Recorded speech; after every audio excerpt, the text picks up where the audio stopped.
Hello and welcome my dear students. Guys, पिछले lecture में हमने एनसीईआरटी का चैप्टर मैट्रिसेज को फिनिश कर दिया था। जितना भी थ्योरी आपके सिलेबस में था 12th बोर्ड के लिए और आईआईटी जेई के लिए, वो कम्प्लीटली हमने फिनिश कर दिया था। और गाइस, पिछले लेक्चर में हमने आपसे बोला था कि अपने डाउट क्वेश्चन सेंड कर दीजिए मुझे, ताकि नेक्स्ट लेक्चर में डाउट क्वेश्चन को शामिल किया जा सके। सो गाइस, आप में से कुछ बच्चों ने कुछ डाउट क्वेश्चंस भेजे हैं, तो आज के लेक्चर में हम लोग वही सारे डाउट क्वेश्चंस करेंगे। ओके, तो चलिए शुरू करते हैं। तो गाइस, जो पहला क्वेश्चन है वो है फ्रॉम एक्सरसाइज 4.4 क्वेश्चन नंबर 11। और क्वेश्चन क्या कहता है, find A inverse if matrix A is given and matrix A is given that the elements of matrix A R 1 0 0 0 cos alpha sin alpha 0 sin alpha and minus cos alpha. ठीक है guys, चलिए इसको हम लोग solve करते हैं, solution निकालते हैं इसका। तो देखिए, ए आपके पास दिया हुआ है। ए इनवर्स निकालने के लिए जो है आपको चेक करना होगा कि डिटर्मिनेंट ऑफ ए का वैल्यू 0 नहीं होना चाहिए। ठीक है ना, क्योंकि डिटर्मिनेंट ऑफ ए का वैल्यू अगर 0 हो जाए तो ए इनवर्स एग्जिस्ट नहीं करेगा। ओके, तो गाइस यहां से पहले डिटर्मिनेंट ऑफ ए करेंगे हम लोग, और क्या करेंगे, मैट्रिक्स ए के एलिमेंट्स को 2 वर्टिकल लाइंस में लिख देंगे। तो ये हो गया 1 0 0 फिर 0 cos अल्फा sin अल्फा फिर 0 sin alpha minus cos alpha. ठीक है, और इसकी वैल्यू को निकालने के लिए हम लोग ऐसा करते हैं, R1 के लॉन्ग एक्सपेंड कर देते हैं। तो देखिए जरा, यहाँ 1 है और 1 से पास होने वाला रो और कॉलम को हटा दीजिए, तो बचेगा cos अल्फा sin अल्फा और फिर sin अल्फा इधर और माइनस cos अल्फा। ठीक है, और प्लस दूसरा एलिमेंट है 0, तो 0 इंटू और 0 से पास होने वाला रो कॉलम को हटा दीजिए, तो इधर हो गया 0 0 और sin alpha minus cos alpha. ठीक है, और तीसरा एलिमेंट है आपका 0, तो प्लस 0 हो गया, और 0 से फिर पास करने वाला रो कॉलम को हटा दीजिए, तो ये हो जाएगा 0 0 cos alpha sin alpha. Okay, देखिए ये वाला सेकेंड टर्म 0 हो जाएगा और थर्ड टर्म भी इसका 0 हो जाएगा। तो बच गया आपका फर्स्ट टर्म ये वाला, और फर्स्ट टर्म में देखिए 1 से इसमें मल्टीप्लाई करेंगे तो वो इसी के बराबर होगा। तो चलिए इसको गुना कर लेते हैं। cos अल्फा में माइनस cos अल्फा से गुना करेंगे तो हो जाएगा माइनस cos स्क्वायर अल्फा, और sin अल्फा में sin अल्फा से गुना करेंगे तो sin स्क्वायर अल्फा, और उसको घटा लीजिए तो माइनस sin स्क्वायर अल्फा। ठीक है ना, माइनस कॉमन ले लीजिए, तो ये हो गया cos square alpha plus sin square alpha, और ये ट्रिगो से क्या होता है, इसकी value cos square theta plus sin square theta is equal to 1। So guys, cos square alpha plus sin square alpha is equal to 1, तो therefore ये हो गया आपका -1। तो आपने क्या देखा, सो गाइस आपने देखा कि डिटर्मिनेंट ऑफ ए का वैल्यू जो हो गया वो -1 हो गया, that is not equal to 0। इसका मतलब क्या है कि आपका देयरफॉर ए इनवर्स एग्जिस्ट करेगा ना। तो अब ए इनवर्स को निकालने के लिए आपको चाहिए एडज्वाइंट ऑफ ए। ठीक है ना, और एडज्वाइंट ऑफ ए निकालने के लिए आपको मैंने एक तरीका बताया था, शॉर्टकट तरीका, लेकिन एग्जाम में आप लोग उसे डिटेल में बनाएंगे तभी आपको नंबर मिलेगा। ठीक है ना, 12th एग्जाम में मैं यहाँ पर आपको शॉर्टकट तरीके से निकाल कर दिखाता हूँ। तो देखिए ध्यान से, क्या करना होता है, सबसे पहले तीनों कॉलम को लिख लीजिए। तो लिखिए 1 0 0 0 कॉस अल्फा साइन अल्फा, फिर आपको लिखना है 0 साइन अल्फा और फिर माइनस कॉस अल्फा, और फिर दो कॉलम को राइट साइड रिपीट कर देना है। तो ये हो गया 1 0 0 और फिर हो गया 0 कॉस अल्फा साइन अल्फा, ठीक है ना। और फिर दो रो को, ये इस दोनों कॉलम को C1 C2 को हमने रिपीट कर दिया, और इधर देखिए दो रो R1 और R2 को आप नीचे रिपीट कर दीजिए।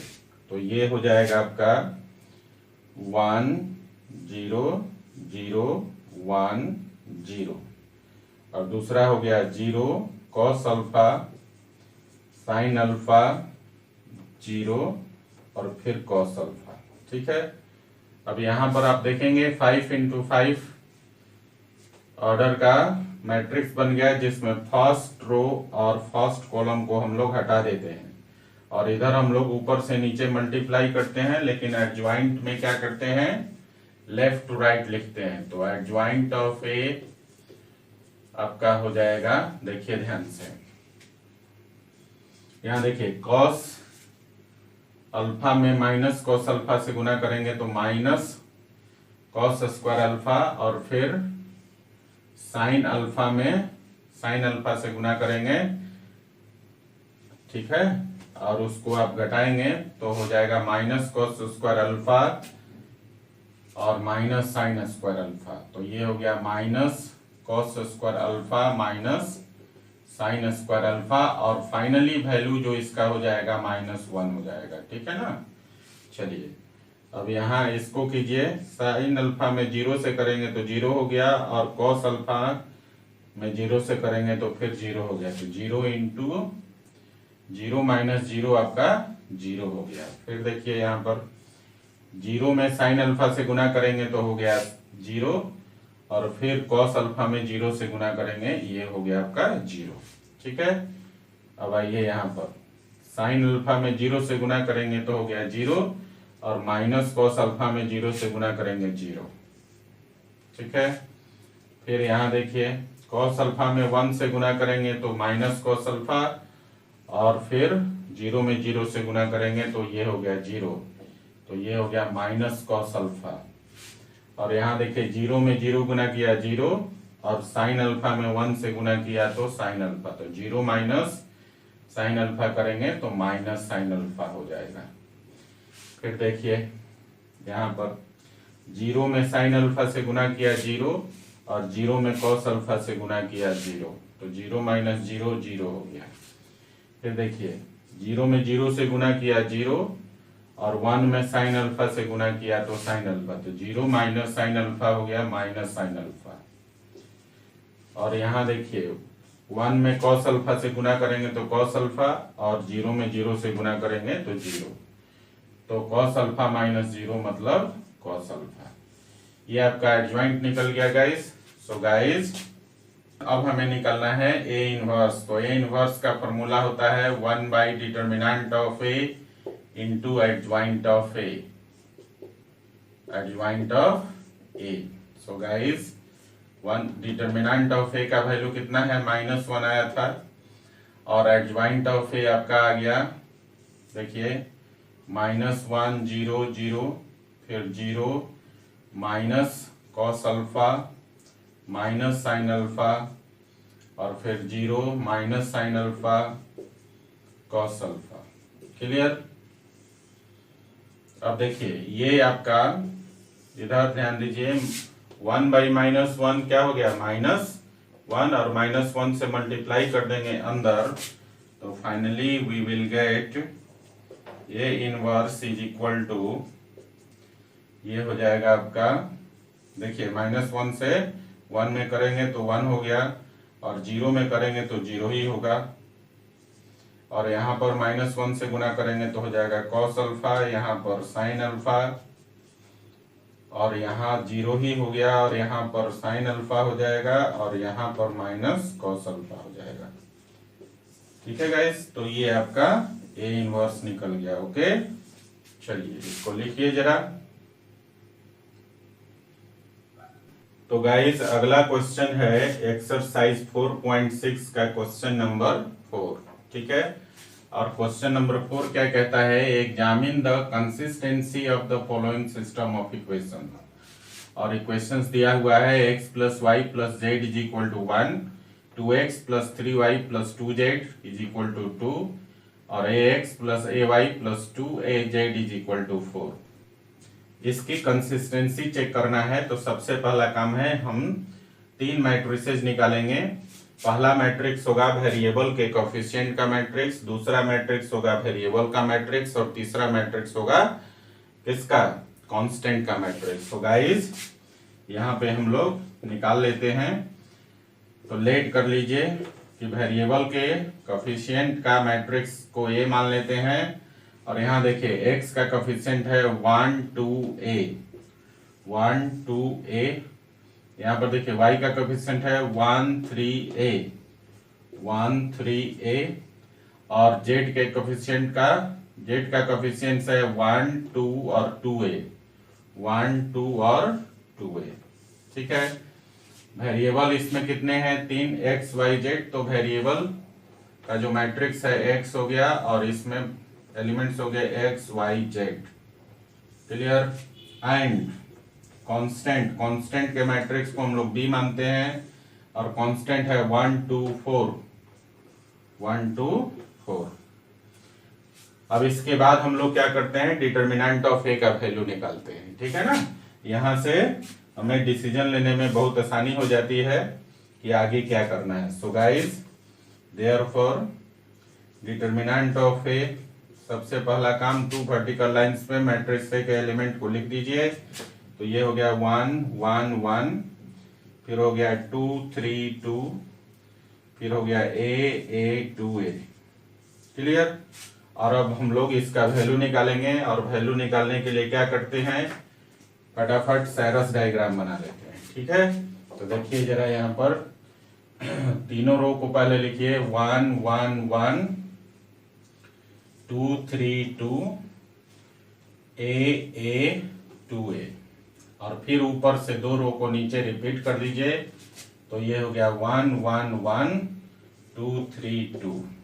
डायगोनल बना लेते हैं ऊपर से नीचे, और फिर इनको मल्टीप्लाई कर दीजिए डायगोनल एलिमेंट्स को। तो 2a प्लस 3 ये हो गया 6a, और 6a और इंटू 1 ये हो गया 6a। फिर देखिए 2 इंटू a इंटू 1 2a, और फिर यहाँ a इंटू 1 इंटू 2, तो फिर हो गया 2a। इनको जोड़ दीजिए, तो 6a और प्लस 2a 8a, और प्लस 2a 8a और 2a हो गया 10a। तो ये हो गया आपका p का वैल्यू 10a। ठीक है ना। अब नीचे से ऊपर डायगोनल बना लीजिए, और इनको मल्टीप्लाई करते हैं डायगोनल एलिमेंट्स को। तो देखिए a इंटू 3 इंटू 1, तो ये हो गया 3a, 1 इंटू a इंटू 2, तो ये हो गया 2a, और ये हो गया आपका 2 इंटू 1 इंटू 2a, तो ये हो गया आपका 4a। ठीक है ना, इनको भी जोड़ दीजिए, तो ये हो जाएगा 4a प्लस 2a, ये हो गया 6a, और प्लस 3a ये हो गया 9a। तो n का वैल्यू हो गया 9a। देयरफॉर डिटर्मिनेंट ऑफ ए क्या हो जाएगा, p माइनस n। तो p का वैल्यू है गाइस 10a, और माइनस n का वैल्यू है 9a। सो गाइस एक ये क्या हो गया, 10a माइनस 9a करेंगे तो a हो गया। तो यहाँ पर डिटर्मिनेंट ऑफ ए का वैल्यू a हो गया। ठीक है ना। अब यहाँ पर a के बारे में कुछ भी नहीं लिखा हुआ है। ठीक है ना, यहाँ a के बारे में कुछ भी नहीं लिखा हुआ है, तो हम कैसे बोलेंगे कि ये डिटर्मिनेंट ऑफ ए का वैल्यू 0 हुआ या नहीं हुआ। ठीक है, तो इसके लिए फर्दर हम लोग 2 केस ले लेते हैं। ठीक है, तो केस 1 में ले लेते हैं, when a not equal to 0। तो जब a 0 नहीं होगा तो डिटर्मिनेंट ऑफ a का वैल्यू भी 0 नहीं होगा। और नहीं होगा तो इस केस में हमने पढ़ा था कि डिटर्मिनेंट ऑफ a का वैल्यू जब 0 ना हो तो क्या होता है, इस सिस्टम ऑफ इक्वेशन का जो सॉल्यूशन होता है यूनिक होता है, और यूनिक सॉल्यूशन में क्या होगा, सिस्टम कंसिस्टेंट होगा। ओके, तो हम लोग लिखेंगे देयरफॉर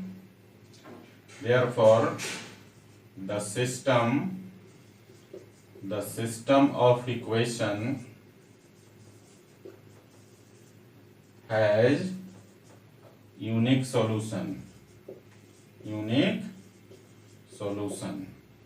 therefore हम लिखेंगे the system is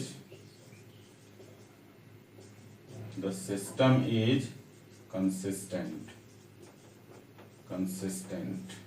क्लियर है? तो पहला केस में तो सिस्टम कंसिस्टेंट हो गया। अब हम लोग दूसरा केस करेंगे जब a का वैल्यू 0 ले लेंगे। ठीक है, तो चलिए पहले यहां तक लिखिए, फिर आगे बढ़ेंगे हम लोग। सो गाइस, केस टू में मान लेते हैं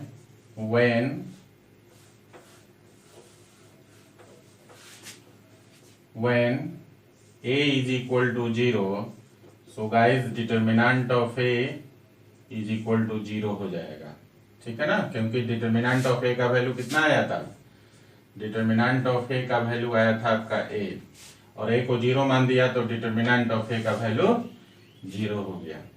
तो जब डिटर्मिनेंट ऑफ a का वैल्यू 0 हो गया तो हमारे पास दो केसेस निकालने होते हैं। ठीक है ना, दो केसेस को चेक करना होता है। कौन सा, एक तो डिटर्मिनेंट ऑफ a का वैल्यू 0 के साथ आपको चेक करना होता है adjoint of a into b। ठीक है ना, तो adjoint of a into b अगर 0 के बराबर आ गया तो इन्फिनेटली मेनी सॉल्यूशन होगा। अगर adjoint of a into b का वैल्यू 0 के बराबर नहीं आया तो नो सॉल्यूशन होगा। ठीक है, तो हमारा पहला काम क्या है कि एडजॉइंट ऑफ a निकालें, फिर उसमें b से मल्टीप्लाई करें। ठीक है ना, तो गाइस चलिए एडजॉइंट ऑफ a निकालने के लिए हम लोग क्या करेंगे, सबसे पहले तो हमें a की जरूरत है। और जरा याद कीजिए a क्या था, तो देखिए यहाँ पे मैं लिख देता हूं। a का जो वैल्यू था आपका वो था 1 1 1 2 3 2 और था a 2a, ये था आपका a से आपको निकालना है एडजॉइंट ऑफ a। और मैंने शॉर्टकट तरीका क्या बताया है एडजॉइंट ऑफ a निकालने के लिए, कि पहले आप तीनों कॉलम को लिख लीजिए। तो ये हो गया आपका 1 2 a, फिर हो गया 1 3 a और 1 2 2a। और फिर क्या करना है, इस दो कॉलम को C1 C2 को आपने राइट साइड में रिपीट करना होता है। तो ये हो गया 1 2a और 1 3a, और फिर इधर से R1 और R2 को नीचे रिपीट करना होता है। तो ये हो गया 1 1 1 1 1, और फिर आपका दूसरा हो गया कॉलम रो 2 3 2 2 3। ठीक है, ये आपका 5 इंटू 5 ऑर्डर का मैट्रिक्स बन गया। इसमें से आपको फर्स्ट रो और फर्स्ट कॉलम को डिलीट करना होता है। फिर आपको क्या करना होता है, यहाँ ऊपर से नीचे गुना करेंगे, लेकिन एडजॉइंट ऑफ ए में हम इसको लिखेंगे लेफ्ट टू राइट। तो एडजॉइंट ऑफ ए यहाँ पर हो जाएगा गाइस, देखिए यहाँ ध्यान दीजिए, 3 में 2a से गुना करेंगे तो हो जाएगा 6a, और फिर a में 2 से गुना करेंगे तो 2a। 6a में से 2a को घटाएंगे तो 4a हो गया। फिर देखिए 1 में a से गुना करेंगे तो a हो गया, और 1 में 2a से गुना करेंगे तो 2a। a में से 2a को घटाएंगे तो -a हो जाएगा। फिर 1 इंटू 2 करेंगे तो 2 हो गया, और 1 इंटू 3 करेंगे तो 3 हो गया। तो 2 में से 3 को घटाएंगे तो हो जाएगा -1। फिर यहाँ देखिए 2 में a से गुना करेंगे तो 2a, और 2a में 2 से गुना करेंगे तो 4a। 2a में से 4a को घटाएंगे तो -2a हो गया। और फिर यहाँ देखिए 2a में 1 से गुना किया तो 2a, और 1 में a से गुना किया तो a। 2a में से a को घटाएंगे तो a हो गया। फिर 1 में 2 से गुना किया 2, और 1 में 2 से गुना किया 2, तो 2 - 2 ये आपका 0 हो गया। फिर देखिए 2 में a से गुना करेंगे तो 2a, और a में 3 से करेंगे तो 3a, 2a में से 3a को घटाएंगे तो -a, और देखिए फिर 1 में a से गुना किया तो a, और फिर 1 में a से गुना किया तो a माइनस a हो गया 0, और यहाँ देखिए 1 में 3 से गुना किया 3, और 2 में 1 से गुना किया 2, 3 माइनस 2 हो गया 1। तो ये आपका एडजॉइंट निकल गया। सो गाइज अब हमें निकालना है now adjoint of a into b। तो देखिए एडजॉइंट ऑफ a ऑलरेडी निकाल चुके हैं। ये है आपका 4a minus 2a minus a, और माइनस a और 0, और -1 0 और 1, और इसमें गुना करना है b से, और b मैट्रिक्स था आपका गाइस, यहाँ पर लिख देता हूं, मैट्रिक्स b जो था वो था आपका 1 2 4 ये था। तो यहाँ पर आप लिख लीजिए 1 2 4। अब इसको हम लोग इसको उठा के और बारी बारी से इसके तीनों रो में गुना कर देंगे, एलिमेंट वाइज गुना करके जोड़ देंगे। तो देखिए जरा क्या हो जाएगा। देखिए इसको उठा के इसमें गुना करना है तो 4a into 1, 4a plus minus a into 2 तो -2a, और -1 इंटू 4 -4, ठीक है ना। फिर इसको उठा के अब सेकेंड रो में गुना कीजिए तो देखिए -2a इंटू 1 -2a, फिर a इंटू 2 प्लस 2a, और फिर 0 इंटू 4 प्लस 0, ठीक है। और इसको उठाकर तीसरे में गुना कीजिए तो देखिए -1 इंटू a -a, और 0 इंटू 2 0, और 1 इंटू 4 प्लस 4। सो गाइज यहाँ पर देखिए क्या हो जाएगा, 4a माइनस 2a, ये हो गया आपका 2a और -4। तो पहला एलिमेंट हो गया 2a -4। दूसरा एलिमेंट देखिए -2a प्लस 2a कैंसिल हो गया, और प्लस 0 तो 0, और तीसरा एलिमेंट देखिए -a और प्लस 4, तो ये हो गया -a प्लस 4। अब देखिए इसका वैल्यू क्या हो जाएगा गाइज, यहाँ पर देखिए हमने केस जो लिया था when a is equal to 0, a का वैल्यू 0 है, तो ये आपका हो गया, a का वैल्यू 0 डाल देंगे तो 2 इंटू 0 तो 0 हो गया, ये आपका आ जाएगा -4 0 और फिर 4, और ये किसके बराबर है, 0 के बराबर तो नहीं है। सो गाइज हमने क्या देखा कि adjoint of a into b का वैल्यू नॉट इक्वल टू 0 आ गया, ठीक है, और डिटर्मिनेंट ऑफ a का वैल्यू 0 है, और adjoint of a into b का वैल्यू 0 के बराबर नहीं है। तो इसका मतलब क्या है, इस केस में नो सॉल्यूशन होता है। तो इसका मतलब हुआ कि that is the system of equation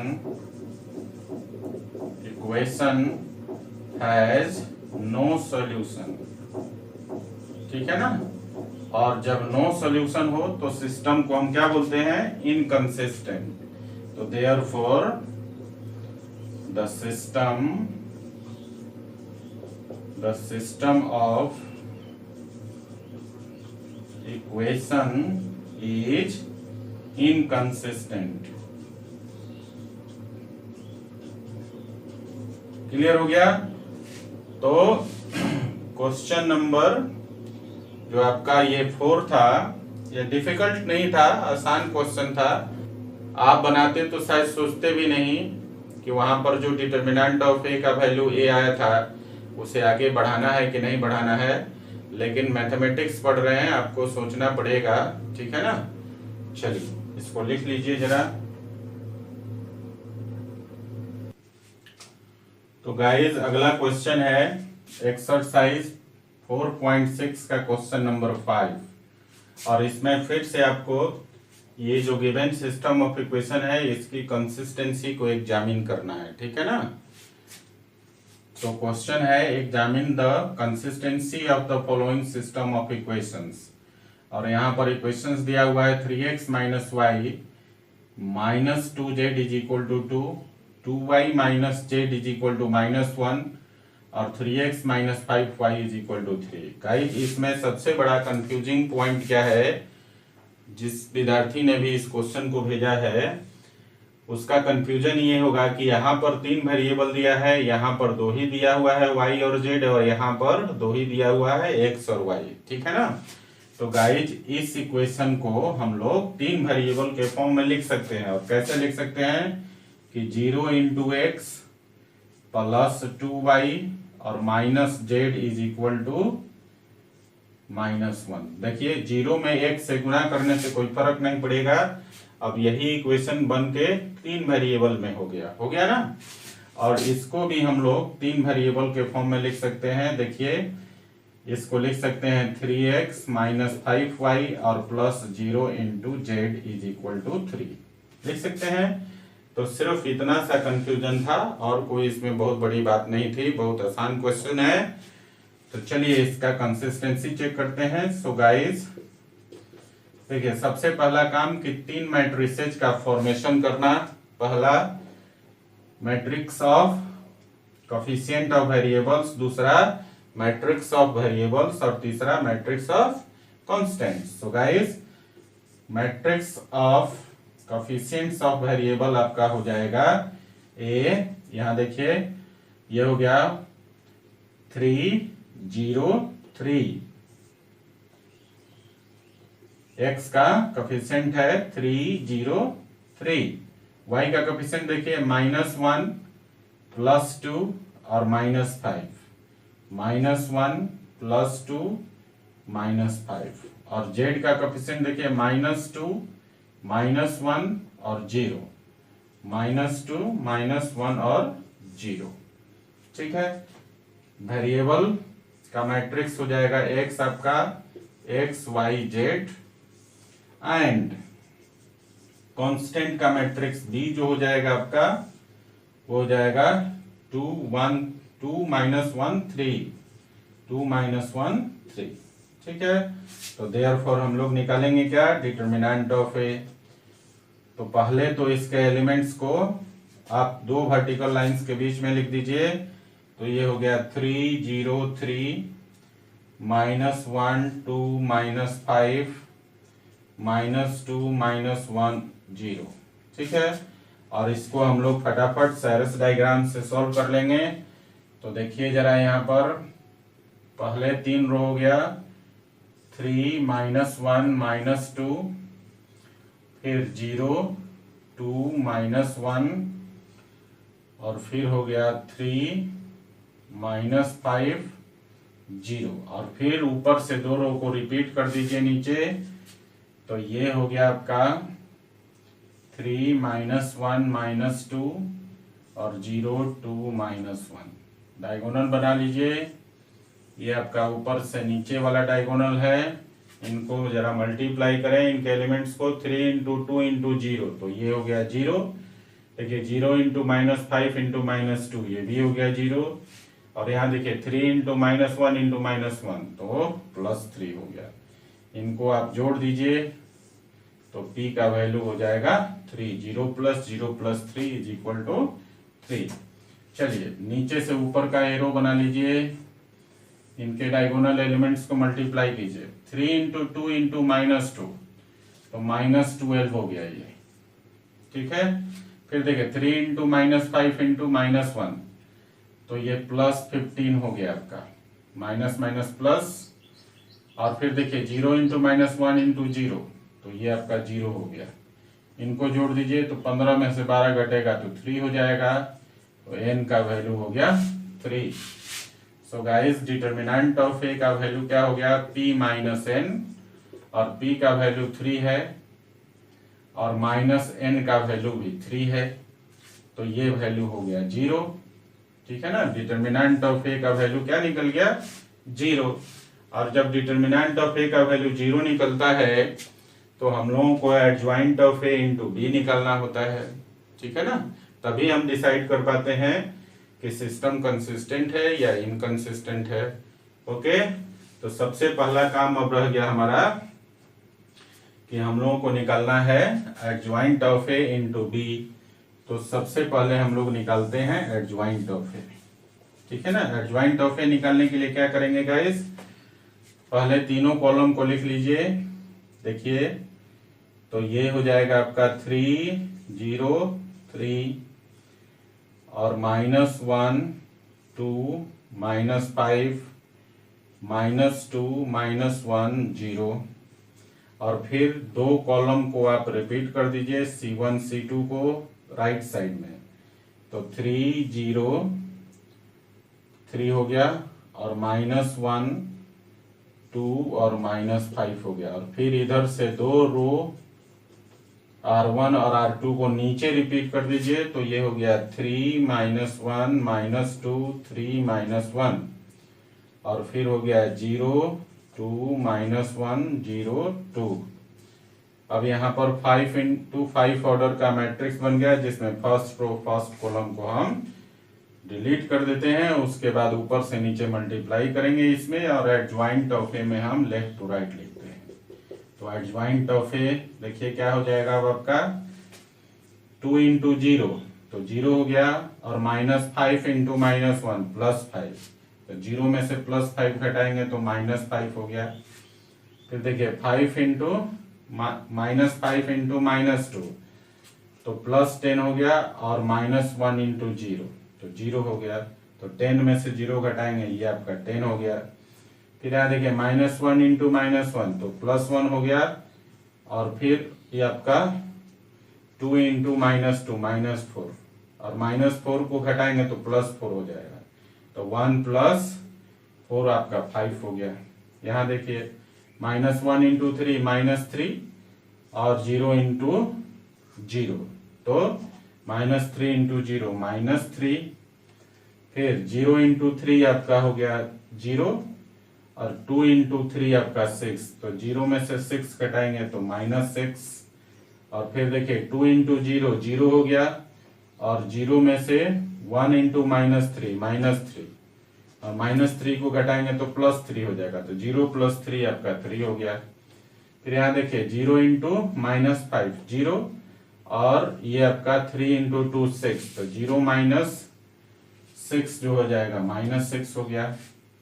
यहाँ देखिए 3 इंटू -1 -3, और फिर 3 इंटू -5 तो -15, तो -15 को जब घटाएंगे तो +15 हो जाएगा। तो -3 और +15 हो जाएगा 12, ठीक है।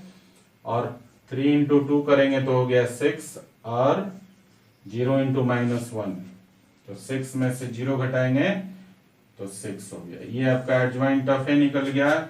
सो गाइज अब क्या निकालना है आपको, नाउ अब आपको निकालना है adjoint of A into B.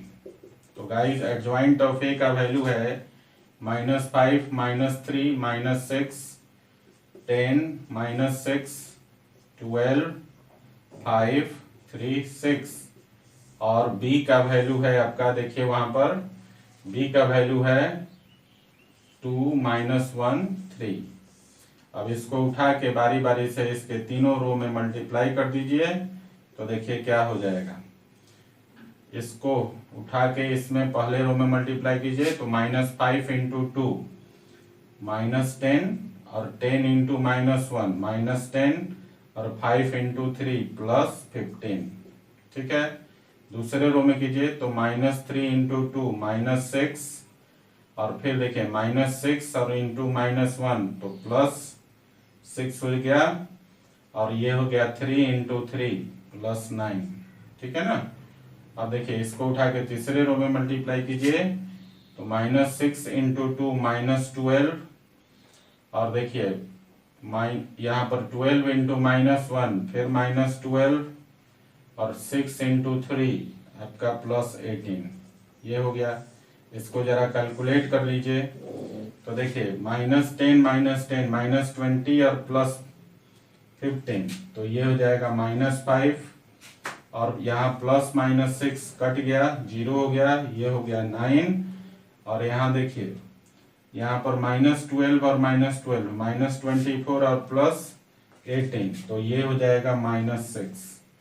तो आपने गाइस देखा क्या कि therefore adjoint of A into B का जो वैल्यू है वो 0 के बराबर नहीं आया ना। तो देखिए आपको इक्वेशन 1 और 2 से 1 में डिटर्मिनेंट ऑफ ए का वैल्यू क्या हो गया 0 और adjoint of A into B का वैल्यू हो गया नॉट इक्वल टू 0। तो हम क्या बोल सकते हैं इस केस में, जब ये केस हो जाए तो सिस्टम ऑफ इक्वेशंस का जो सॉल्यूशन है वो नो सॉल्यूशन होता है। तो हम लिखते हैं देयरफॉर, यहां पर या फिर ऐसे लिख दीजिए, so from 1 and 2 we get the system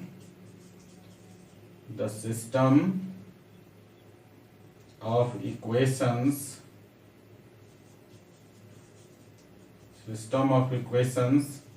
has no solution। ठीक है ना, और नो सॉल्यूशन आ गया गाइस, तो आप बोल सकते हैं यहां पर लिख लीजिएगा thus the system of equations is inconsistent। Okay, तो कैसा हो गया, ये जो सिस्टम ऑफ इक्वेशंस था वो इनकंसिस्टेंट हो गया। क्यों? क्योंकि इस केस में कोई सॉल्यूशन नहीं मिलता है। ओके, चलिए लिख लीजिए इसको जरा। तो गाइस अगला क्वेश्चन है एक्सरसाइज 4.6 का क्वेश्चन नंबर 15 और यहाँ पर एक मैट्रिक्स दिया हुआ है, इसके एलिमेंट्स है 2 3 1 -3 2 1 5 -4 -2। तो सबसे पहले पूछ रहा है फाइंड ए इनवर्स। ठीक है, जब आप ए इनवर्स निकाल लेंगे फिर आपसे क्वेश्चन कर रहा है using A inverse solve the system of equations, और इस इक्वेशंस को आपने क्या करना है, सॉल्व करना है ए इनवर्स को यूज करते हुए। ओके, तो चलिए पहला काम है हमारा कि ए का इनवर्स निकालना। सो गाइस यहां पर हम लोग सॉल्यूशन करते हैं इसका। तो सबसे पहले हम लोग डिटर्मिनेंट ऑफ ए निकालते हैं। तो ये हो गया आपका 2 3 1 -2 2 1 5 -4 और -2। इसको दो वर्टिकल लाइन के बीच में लिख दिया और इसको हम लोग यहीं पर साइरस रूल लगाकर सॉल्व कर लेते हैं। सो गाइस यहां देखिए, पहले तीनों रो को लिखिए 2 -3 5 3 2 -4 और 1 1 -2 और फिर दो रो को नीचे रिपीट कर दीजिए। तो ये हो जाएगा आपका 2 -3 5 और फिर आपका हो गया ये 3 2 -4। ऊपर से नीचे डायगोनल बना लीजिए। ठीक है, तो देखिए 2 × 2 4 × 2 8, लेकिन यहाँ -2 है तो ये -8 हो गया। यहाँ देखिए 3 × 1 3 और 3 × 5 तो 15 हो गया, ये आपका 15 हो गया। और फिर देखिए 1 × -3 × -4 तो 4 × 3 हो गया 12 और माइनस प्लस ये आपका 12 हो गया। इनको जरा जोड़ दीजिए तो देखिए ये हो जाएगा आपका 15 में 12 जोड़ेंगे तो आपका हो जाएगा 15 में 12 जोड़ेंगे तो 27, 27 में से 8 घटाएंगे तो आपका हो गया 19। तो यहाँ पर P का जो वैल्यू हो गया आपका 19। ठीक है, अब नीचे से ऊपर डायगोनल बना लीजिए और इनको भी मल्टीप्लाई करके ऐड करते हैं हम लोग। तो देखिए 1 इंटू 2 इंटू 5, तो ये हो गया आपका 10। और फिर देखिए माइनस यहाँ पर है 2 इंटू 1 इंटू -4, तो ये हो गया आपका -8। और फिर हो गया आपका 3 इंटू -3 इंटू -2, तो माइनस माइनस प्लस हो गया। और ये हो गया 3 3 जा 9 2 जा 18, और ये हो गया +18। इनको भी हम जोड़ लेते हैं, जोड़ के इसको n लिखना है। तो n का वैल्यू देखिए 18 और 10 28, और 28 में से 8 को घटा लेंगे तो हो जाएगा 20। ठीक है ना। सो गाइस यहीं पर आप देख लीजिए, तो देयरफॉर डिटर्मिनेंट ऑफ a का वैल्यू क्या होता है p माइनस n, और p का वैल्यू आया 19 और -20, तो ये हो गया -1। तो इस तरह से आपका निकल गया डिटर्मिनेंट ऑफ a का वैल्यू -1। और ये भी शो करता है कि इसका इन्वर्स एग्जिस्ट करेगा। ठीक है ना। क्योंकि डिटर्मिनेंट ऑफ a का वैल्यू 0 के बराबर नहीं है, और इस केस में इन्वर्स एग्जिस्ट करता है। तो अगला काम क्या है आपका कि इन्वर्स निकालने के लिए आपको एडजॉइंट निकालना पड़ेगा। तो गाइस एडजॉइंट निकालने के लिए फिर से हम लोग शॉर्टकट मेथड अप्लाई कर लेते हैं। तो पहले 3 कॉलम को लिख लीजिए। तो 3 कॉलम है आपका 2 3 1, -3 2 1, और 5 -4 -2। और फिर से आपको ये 2 कॉलम जो है फर्स्ट और सेकंड, इसको राइट साइड में रिपीट करना होता है। तो 2 3 1 और -3 2 1, और फिर इधर से देखिए 2 रोज R1 और R2 को कहाँ नीचे रिपीट करना होता है। तो रिपीट कर लीजिए। तो ये हो गया 2 -3 5 2 -3, और फिर हो गया 3 2 -4 3 2। ठीक है। ये 5 इंटू 5 ऑर्डर का मैट्रिक्स हो गया। इसमें फर्स्ट कॉलम फर्स्ट रो को डिलीट कर दीजिए, और तब आपको क्या करना होता है एडजॉइंट निकालना होता है। तो एडजॉइंट ऑफ ए में आप क्या करते हैं, इधर ऊपर से नीचे मल्टीप्लाई करते हैं और इसमें लेफ्ट टू राइट लिखते हैं ना। तो चलिए हम लोग निकालते हैं एडजॉइंट ऑफ ए। तो देखिए जरा, 2 में -2 से गुना करेंगे -4 हो जाएगा, और 1 में -4 से गुना करेंगे तो -4 हो गया। -4 को घटाएंगे तो +4 हो जाएगा। तो -4 + 4 हो गया 0। फिर देखिए 1 में 5 से गुना किया 5, और यहाँ -2 में -3 से गुना किया तो +6, तो 5 - 6 करेंगे तो -1 हो गया। और यहाँ देखिए -3 इंटू -4 करेंगे तो +12 हो जाएगा, और 2 इंटू 5 करेंगे तो 10, तो 12 में से 10 घटाएंगे तो 2 हो गया। ठीक है ना। चलिए अगला हो गया आपका -4 में 1 से गुना किया -4, और फिर यहाँ पे देखिए -2 में 3 से गुना किया -6, तो -6 को घटाएंगे तो प्लस हो जाएगा। तो -4 + 6 हो गया आपका 2। और यहाँ देखिए -2 में 2 से किया गुना तो -4, और ये 5 इंटू 1 हो गया 5। ठीक है। तो -4 -5 -9 हो गया। और फिर देखिए यहाँ पर 5 इंटू 3 15 हो गया, और -4 इंटू 2 -8 हो गया। तो माइनस को माइनस करेंगे तो प्लस हो जाएगा। तो 15 + 8 23 हो गया ये आपका। फिर देखिए यहाँ पर 3 इंटू 1 करेंगे तो 3 हो गया, और 2 इंटू 1 करेंगे तो 2 हो गया। तो 3 - 2 करेंगे तो 1 हो गया।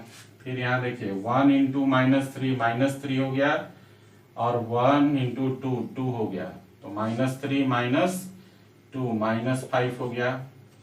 और फिर यहाँ देखिए 2 में 2 से गुना किया 4, और 3 में 3 से -3 से किया तो -9 -9 को माइनस करेंगे तो +9 हो जाएगा। तो 4 और +9 13 हो गया।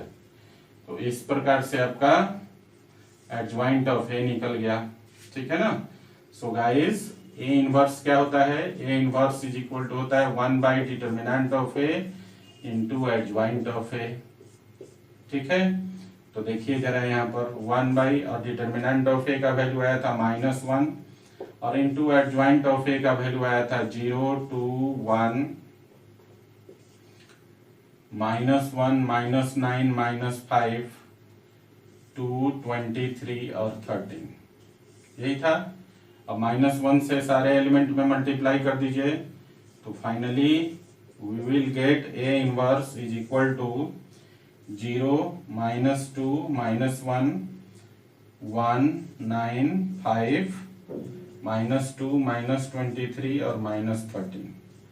तो this is the value of A inverse. ठीक है, तो इस क्वेश्चन का फर्स्ट पार्ट निकल गया। ठीक है, अब हम लोग इसका सेकेंड पार्ट करेंगे। ठीक है ना गाइस, तो चलिए इसको पहले लिख लीजिए आप। तो गाइस इसका सेकेंड पार्ट है using A inverse solve the system of equations. A inverse को यूज करते हुए ये सिस्टम ऑफ इक्वेशन को सॉल्व करना है। तो सबसे पहला काम है कि हमें 3 मैट्रिसेस बना लीजिए पहले आप। पहला जो मैट्रिक्स होगा वेरिएबल के कोफिशिएंट का मैट्रिक्स, दूसरा मैट्रिक्स होगा वेरिएबल का मैट्रिक्स और तीसरा मैट्रिक्स होगा कांस्टेंट का मैट्रिक्स। सो गाइस यहाँ पर हम लोग लिखते हैं ए, और ए में हो जाएगा 2 3 1। देखिए x का कोफिशिएंट, y का कोफिशिएंट देखिए -3 2 और 1 और z का कोफिशिएंट देखिए 5 -4 -2 5 -4 -2। ये आपका वेरिएबल के कोफिशिएंट का मैट्रिक्स हो गया। यहाँ पर एक बात आप ध्यान से देखेंगे तो ये जो ऊपर पहले ये जो गिवन था और अब जो ये निकाला आपने, ये दोनों सेम है ना। तो इसका जो इन्वर्स होगा वो ऊपर वाले के इन्वर्स के बराबर ही होगा। इसीलिए क्वेश्चन में दिया हुआ था कि ए इन्वर्स को यूज करते हुए इस सिस्टम को सॉल्व करें। ठीक है ना, चलिए तो ए निकल गया। अब वेरिएबल का मैट्रिक्स एक्स जो होगा वो हो जाएगा, 3 वेरिएबल है तो एक्स वाई जेड। ठीक है, एंड यहां पर ध्यान दीजिए एंड कांस्टेंट का जो मैट्रिक्स बी हो जाएगा आपका, ये हो गया आपका कांस्टेंट है 11 -5 -3 11 -5 -3। ठीक है, आपसे कह रहा है using A inverse solve the following system of equations. ठीक है, क्योंकि हम लोगों के पास ऑलरेडी ए इनवर्स मिल चुका है और अभी मैंने बताया कि ऊपर वाला मैट्रिक्स ए और यहां से वेरिएबल के कोफिशिएंट का जो मैट्रिक्स हमने निकाला ये दोनों सेम है। तो ए इसका भी ए इनवर्स वही होगा जो इसका ए इनवर्स है। इसीलिए क्वेश्चन में दिया हुआ था using A inverse find the solution of the following system of equations. Okay, so guys A inverse हमारे पास ऑलरेडी है। ठीक है ना, तो हमें क्या करना है, मैट्रिक्स इक्वेशन लिख देना है। ठीक है ना, सॉल्व करने के लिए so we know that x is equal to A inverse b, हम जानते हैं पहले से। और x का वैल्यू है यहाँ पर x y z। ठीक है, और a इनवर्स हम लोग पहले से निकाल चुके हैं और वो है 0 -2 -1 1 9 5 -2 -23 -13। और b हम लोग निकाल चुके हैं और b में है 11 -5 -3। ठीक है, अब क्या करना है, इन दोनों को मल्टीप्लाई कर लीजिए। तो इसका कॉलम उठा के और बारी बारी से इसके तीनों रो में मल्टीप्लाई कर दीजिए, एलिमेंट वाइज मल्टीप्लाई करके जोड़ दीजिए। तो देखिए इसको उठा के इसमें गुना किया तो देखिए यहाँ ध्यान दीजिए, 0 में 11 से गुना किया 0, 1 में -5 से गुना किया -5 और -2 में -3 से गुना किया तो +6। ठीक है, फिर देखिए इसको उठा के सेकेंड रो में कीजिए, 11 में -2 से गुना करेंगे -22 और फिर 9 में -5 से गुना करेंगे तो -45 और फिर -23 में -3 से गुना करेंगे तो +69, ठीक है। उसके बाद देखिए अब इसको उठा के तीसरे रो में गुना कीजिए तो 11 में -1 से गुना करेंगे -11। फिर देखिए 5 में -5 से गुना करेंगे -25। और फिर देखिए -13 में -3 से गुना करेंगे तो +39, ठीक है ना। अब इसको जरा जोड़ दीजिए, कैलकुलेट कर लेते हैं तो +6 और -5 1 हो गया आपका। और यहाँ देखिए -45 और -20 तो -45 और -22 है, तो ये हो जाएगा आपका -67 और -67 और +69 तो कितना हो जाएगा, ये आपका हो गया +2, ठीक है। और यहाँ देखिए -25 और -11 -36 हो गया और +39 तो ये हो गया आपका 3 हो गया, ठीक है ना। तो इस तरह से आपका निकल गया। और क्या निकल गया, इधर LHS में देखिए XYZ और RHS आ गया आपका 1 2 3, ठीक है ना। तो दो इक्वल मैट्रिसेज है, सो गाइस कोरेस्पॉन्डिंग एलिमेंट्स क्या होंगे, इक्वल होंगे। तो देयरफॉर x का वैल्यू हो गया 1, y का वैल्यू हो गया 2 और z का वैल्यू हो गया 3। और ये आपका सॉल्यूशन निकल गया यूजिंग A इनवर्स। ओके, चलिए इसको लिख लीजिए। गाइस अगला क्वेश्चन है एक्सरसाइज 4.6 का क्वेश्चन नंबर 16। ये वर्ड प्रॉब्लम क्वेश्चन है और शायद बच्चों को लगा होगा या फिर ये क्वेश्चन ही समझ में नहीं आया होगा कि क्या करना है इसमें। एक्चुअली क्वेश्चन बहुत आसान है, ठीक है ना। मैं सिर्फ इसका इक्वेशन निकाल देता हूं यहाँ पर और प्रोसेस बता देता हूं, आप इस क्वेश्चन को स्वयं बना लेंगे, ठीक है ना। देखिए क्वेश्चन में जो दिया हुआ है, कह रहा है the cost of 4 kg onion, 3 kg wheat and 2 kg rice is ₹60। इसी प्रकार से फिर दिया है the cost of 2 kg onion, 4 kg wheat and 6 kg rice is ₹90। And तीसरा दिया हुआ है the cost of 6 kg onion, 2 kg wheat and 3 kg rice is ₹70। कह रहा है find cost of each item पर केजी बाय मैट्रिक्स मेथड, ठीक है ना। मतलब आपको पर केजी ओनियन, राइस और व्हीट का वैल्यू निकालना है, ठीक है। तो गाइस सॉल्यूशन करने के लिए सबसे पहले हम लोग क्या करेंगे कि पर केजी हम कुछ मान लेते हैं। तो लेट कर लीजिए कि पर केजी, यहां पर ऐसे लिखिए कॉस्ट ऑफ पर केजी ओनियन को हम मान लेते हैं ₹X। इसी तरह से कॉस्ट ऑफ पर केजी व्हीट को मान लेते हैं हम लोग Y रुपीस।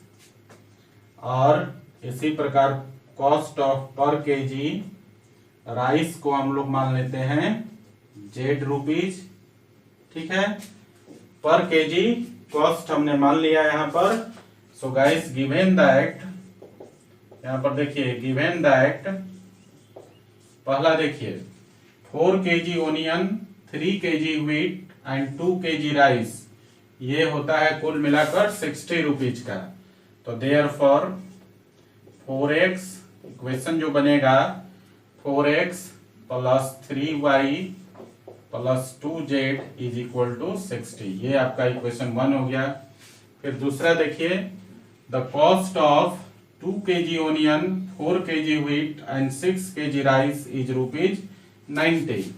कितना है 2 kg ओनियन तो 2x + 4 kg व्हीट है + 4y और 6 kg राइस है तो +6z और टोटल कॉस्ट है 90। दूसरा इक्वेशन बन गया। फिर देखिए तीसरा the cost of 6 kg onion, 2 kg wheat and 3 kg rice is rupees 70. 6 kg onion तो 6x प्लस 2 kg wheat तो 2y और प्लस 3 kg राइस तो 3z और टोटल कॉस्ट है 70। ये आपका सिस्टम ऑफ इक्वेशन बन गया। ठीक है, अब आपको इसे सॉल्व करना है। तो ऐसा बहुत सारा क्वेश्चन हमने अभी किया पीछे। यहां से आप क्या करेंगे, 3 मैट्रिसेज निकाल लेंगे। और 3 मैट्रिसेज कौन कौन सा, यहां से वेरिएबल के कोफिशिएंट का मैट्रिक्स, फिर वेरिएबल का मैट्रिक्स और फिर यहां से कांस्टेंट का मैट्रिक्स, तीनों मैट्रिक्स निकल जाएगा। आपको क्या करना है, आप खुद से बनाएंगे, आपको निकालना है। देखिए ए निकाल लीजिएगा, एक्स निकाल लीजिएगा और बी निकाल लीजिएगा। ठीक है, ए जो है वेरिएबल के कोफिशिएंट का मैट्रिक्स है, एक्स जो है वेरिएबल का मैट्रिक्स है और बी जो है कांस्टेंट का मैट्रिक्स है। फिर आपको डिटर्मिनेंट ऑफ ए का वैल्यू निकाल लेंगे और फिर आपको जब डिटर्मिनेंट ऑफ ए का वैल्यू 0 के बराबर नहीं होगा तो ए इनवर्स एग्जिस्ट करेगा, फिर आपको ए इनवर्स निकाल लेना है। ठीक है ना, और ए इनवर्स निकालने के बाद आपको क्या करना है, एक इक्वेशन यूज करना है। और वो इक्वेशन क्या है, matrix equation x is equal to A inverse B. और जब ये कर देंगे आप तो आपका x y z का वैल्यू निकल जाएगा। ठीक है ना, ऐसा बहुत सारा क्वेश्चन हमने अभी पीछे किया है। सो गाइज इस क्वेश्चन को आप स्वयं बनाएंगे। ओके, तो गाइज आज का डाउट, जितने भी डाउट क्वेश्चंस सेंड किए गए थे आपके द्वारा, वो सारे डाउट क्वेश्चंस हो गया। और मैट्रिसेज जो था चैप्टर आपका मैथमेटिक्स में, वो कंप्लीटली एनसीईआरटी के साथ मैट्रिसेज खत्म हो गया। ठीक है ना, नेक्स्ट डे से हम लोग क्या करेंगे कि 12th बोर्ड लेवल का हम लोग पहले ऑब्जेक्टिव करेंगे और फिर हम लोग कुछ कॉम्पिटिटिव लेवल का ऑब्जेक्टिव करेंगे। ओके गाइस, तो आप लोगों से मैं ये कह रहा हूं कि आप क्या करेंगे, ओवरऑल पूरा मैट्रिसेज जो है आप एक बार रिवीजन कर लेंगे। ओके, ताकि आपको ऑब्जेक्टिव बनाने में किसी प्रकार की कोई प्रॉब्लम्स ना हो। ठीक है ना, क्योंकि कंसेप्ट माइंड में रहेगा आपके, तभी आप क्वेश्चन का अटेम्प्ट कर सकते हैं, अदरवाइज आप अटेम्प्ट नहीं करेंगे। ठीक है ना, अब वही बात हो जाएगी, पीछे से कॉपी पलटो, पन्ना पलटो। और ये करने से फायदा है कि आप क्या करें, एक बार सारा मैट्रिसेस का जो भी कंसेप्ट है वो आप रिवीजन कर लीजिए। फिर नेक्स्ट क्लास से हम लोग बोर्ड लेवल का और कॉम्पिटिटिव लेवल का ऑब्जेक्टिव टाइप क्वेश्चन करेंगे। Okay guys, thanks for watching. चलिए इसको उतार लीजिए जरा।